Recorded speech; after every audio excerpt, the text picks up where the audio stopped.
African Conference was first held in Bandung, Indonesia in 1955. 29 governments, including China, India, Pakistan and Indonesia, took part.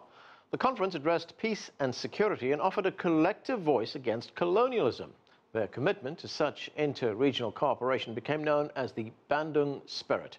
This week, 34 heads of state from the two continents are coming together 60 years later to strengthen Asia-Africa economic, cultural and political cooperation.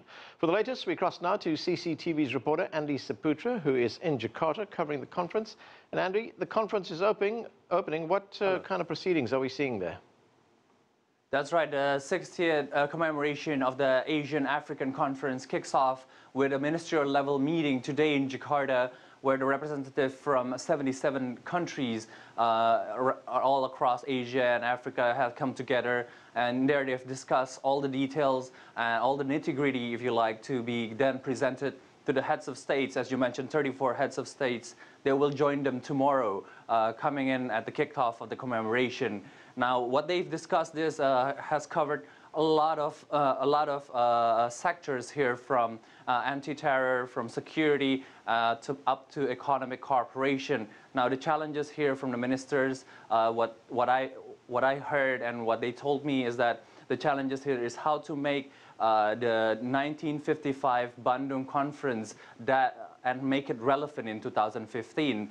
And the way that they're going to go about it is that by taking that sense of brotherhood and putting it into a 6-point agenda for the leaders to discuss. Some of the highlights of this 6-point agendas are like, one is the renewing of the Asia-Africa strategic partnership. Now this has a lot to do with economic ties, and they will try to ramp up trade between the two fastest growing regions in the world. The second is they will come out with a renewed Bandung commitment, a Bandung document, which is a visionary document on the steps that Asia and Africa will both agree on taking the step forward. And on the third highlights of the 6-point agenda is that they will discuss on the Palestinian issue, and they will come out with an agreeable statements from this 77 representative. Back to you. So in terms of what we can expect to come out of the conference at the end of it, I mean, as you pointed out, lots of heads of state there, dozens more countries sending representatives at foreign minister level. What can we expect at the end of the conference?